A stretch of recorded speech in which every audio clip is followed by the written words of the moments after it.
here's something that just doesn't add up. On one side, you've got Amazon, a company making absolutely staggering profits. But on the other, you've got tens of thousands of their corporate employees getting pink slips. It's a huge paradox that, on the surface, makes zero sense. So today, we're going to untangle this whole thing. Amazon's $6.5 billion paradox. First, let's just wrap our heads around the numbers here. Between late 2022 and early 2023, Amazon cut about 30,000 corporate jobs. Now, to be clear, that's not warehouse workers. That's their corporate and tech workforce. That's roughly 10% of their entire corporate staff gone. A truly massive number. But get this, at the exact same time, the company posts a net profit of $21.2 billion. And that's not for a whole year. That was for a single quarter. It was a 38% jump from the year before. Just unbelievable. And of course, that leads us right to the big question. Why? I mean, why would a company that's more profitable than ever decide to carry out one of the biggest layoffs in its history? That's the core mystery we're going to solve by digging into the source material here. So let's start with the official story. What was the reason Amazon actually gave for making these cuts? What did they tell everyone? Well, the official line from CEO Andy Jassy was that it was all about a cultural reset.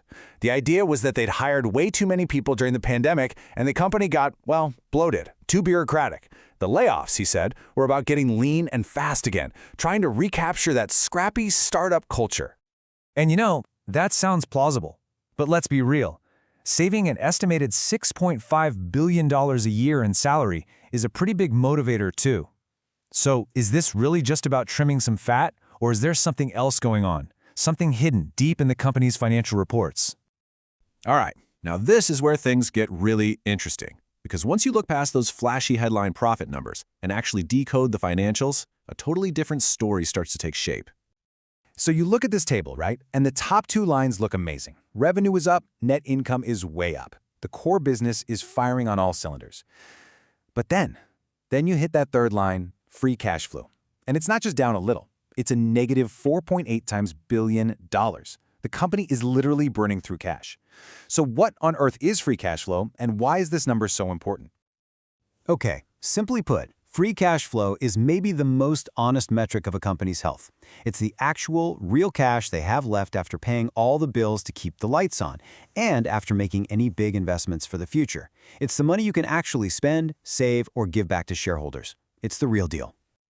And this right here is the heart of the paradox. The money coming in from their regular business, selling stuff and running AWS, is super strong. But all of that cash and then some is being drained away by some massive spending. And that spending isn't a problem they're trying to fix. It's a deliberate, colossal bet on the future. In that bet, the real reason for the cash drain and, as it turns out, the layoffs, is a gigantic company-wide pivot into one single area: artificial intelligence. Remember that capital expenditure line from the financials? Well, in 2025, it exploded to $125 billion.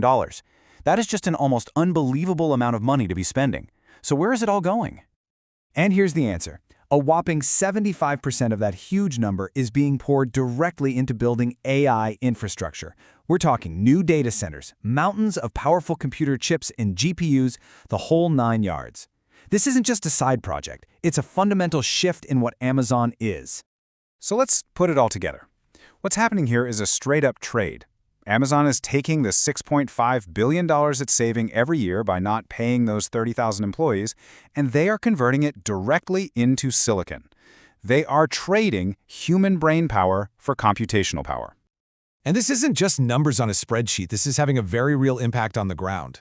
Let's actually meet the new workforce that all this AI investment is busy building.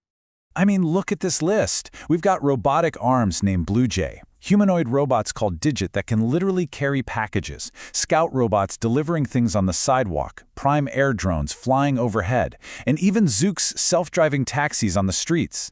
This is what a $125 billion investment looks like. And this might be the most jaw-dropping number of them all. This isn't just about the 30,000 jobs they've already cut. Turns out there's an internal plan that shows Amazon expects to avoid hiring for 160,000 future jobs by 2027, all thanks to these new AI and automation efficiencies. So, when one of the biggest employers on the planet makes a move this big, you have to ask, what does this mean for the future of work? What does it mean for us? Look, the takeaway here isn't just that the robots are coming for all our jobs. It's more nuanced than that. The type of jobs is what's changing. All the routine, predictable work is getting automated, for sure. But that's creating a whole new demand for uniquely human skills. People who can manage these AI systems, people who can make sure they're being used ethically, and people who can innovate new things on top of it all. Which kind of leaves us with one last big question to think about. As technology gets better and better at handling all the routine stuff, what does it even mean to be human at work anymore? What are the skills that will make us truly essential in the future? All the reporting for this explainer comes from an incredible deep dive by the Shasta Beacon. If you want to see all the data and sources for yourself, you can read their full article over at shastabeacon.com. Thanks for tuning in.